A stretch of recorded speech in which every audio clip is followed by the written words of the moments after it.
Milioni mia ngapi? Kuringana na gavana wa kaunti ya Naikuru Lee Kinyanjui, kunyitwo gwa tutaru tutu ona angikorwo ni gwitikiritio ni watho tuthie na mbere kuhingirwo ni guthingithitie miturire ya family cia ategi a thamaki aria mari natuo kuona matigitwo matari na mawira. Na ninataka kuhakikishia tumebakisha tu kidogo to have all those boats released. Tunaelewana? Kwa sababu boti ilifanya makosa. Na wale hata walienda huko Nakuru kutafuta samaki, walienda huko ili waweze kulisha watoto wao. Si kuiba, si wahalifu. They are not criminals. They are just Kenyans who are seeking bread for their families. Na badala ya mtu kwenda kuiba na kufanya nini, akienda akisikia mahali iko samaki, na hiyo wakati hatuko tumeambiwa ati iko na makosa. Kwa hivyo vile amesema ninataka kuungana na yeye, and I am working on that matter, na tumebakisha Hanya Nina Marigo kurelease hizo boats. Tumeelewana? Uchumi yetu kubwa inategemea hoteli za hapa na pia uvuvi. Ni ikinya rigathiriirio ni urugamiriri wa ategi na ene tutaru iria-ini ria Naivasha makiuga ikoretwo iri hathara nene kuri ene tutaru tutu kuma riria twanyitirwo mwaka muthiru, kwa sababu walituambia ya kwamba it's a protected area. Hatukuwa tumesoma kiasi hiyo ya kujua ya kwamba samaki ikiwa kwa maji tunaweza zuiwa kuipata.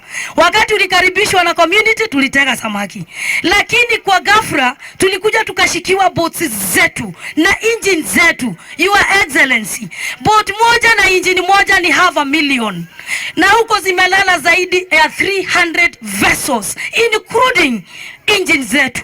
Hindi ya giikaro na aikari aria monaga umatho wao iria-ini ria Naivasha, gavana Kinyanjui augite thirikari yake ikoretwo igikirira muno makinya magutigirira tushira turia tufatie kugerwo ni muingi kuma barabara-ini ya Moi South Lake kuingira iria-ini riri tutinegwatirwo ni andu kiumbe na kuhinga muingi gukinya iria-ini.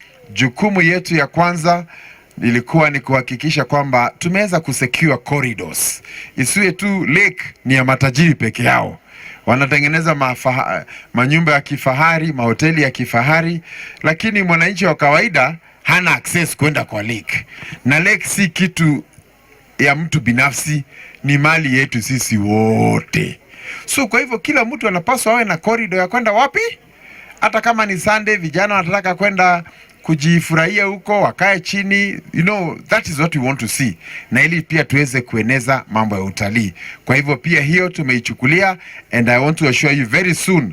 Mnakumbuka before corona nilikuja na tinga na tukafungua most of the corridors. Mnakumbuka hiyo maneno? Na hata matajiri wengine wakasema wataenda kotini, nikasema tukutane kotini. Kwa sababu hakuna siku mtu moja atakuwa na uzito kuliko wananchi. Gavana uri urarwira itena ria keri na tigiti wa kiama kia Jubilee eranire gutigirira migunda yothe ya muingi iria irigiceirie iria ria Naivasha ni acabithio ngatheti-ini ya thirikari angithurwo. Kiribotera Inooro TV, njitagwo Ani Ngige Wanyamu.